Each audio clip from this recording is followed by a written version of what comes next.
Assalamualaikum warahmatullahi wabarakatuh.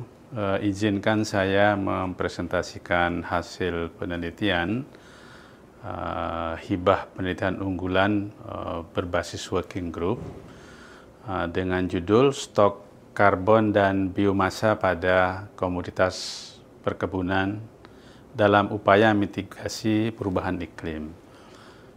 Saya sebagai ketua tim, kemudian di sana ada terdaftar banyak anggota tim, mulai dari Ibu Nur Ainun sampai dengan Pak Gilang Wirakusuma. Nah, Ibu Bapak sekalian, bahwa tanaman khususnya perkebunan itu dianggap sebagai ekosistem yang bisa menyimpan karbon dengan baik, yang kemudian sebagian besar dari karbon tersebut akan tersimpan di tanah. Kemudian ini nanti akan tanaman dan tanah ini akan berpengaruh terhadap konsentrasi CO2 di atmosfer, yang nanti akan berpengaruh terhadap kondisi iklim. Nah, sehingga kondisi perubahan iklim ini juga dipengaruhi oleh besarnya stok karbon di tanaman dan tanah.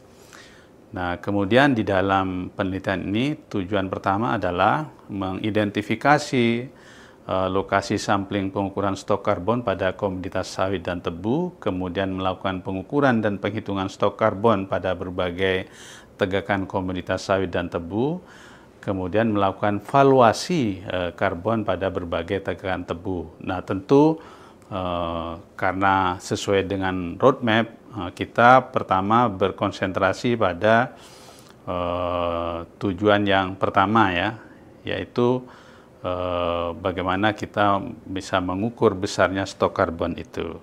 Kemudian metodologi, ini kita identifikasi, kemudian kita kunjungan ke lapangan, kemudian kita ambil sampel dan seterusnya. Dan hasil dari penelitian ini adalah bahwa sebelum kita sampaikan hasil, maka kita bedakan antara stok karbon pada batang tanaman, kemudian pada bagian akar, di bagian tanah, dan seterusnya. Hasilnya adalah bahwa stok karbon di lingkungan, di pohon, tegakan pohon itu adalah stok yang tertinggi dibanding dengan misalnya di bagian akar, kemudian di tanah, di seresah, dan juga di tanah yang tanpa pohon.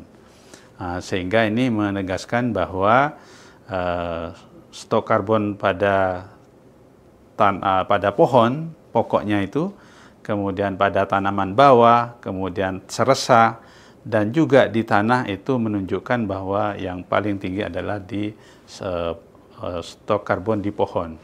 Kemudian ini membuktikan bahwa diameter dan density tanaman menjadi sangat menentukan dalam penyerapan dan penyimpanan karbon yang dilakukan oleh tanaman. Di sisi lain, stok karbon pada tanah akan sangat dipengaruhi oleh jenis tanaman dan juga di permukaan, karena memang antara berbagai tanaman itu berbeda.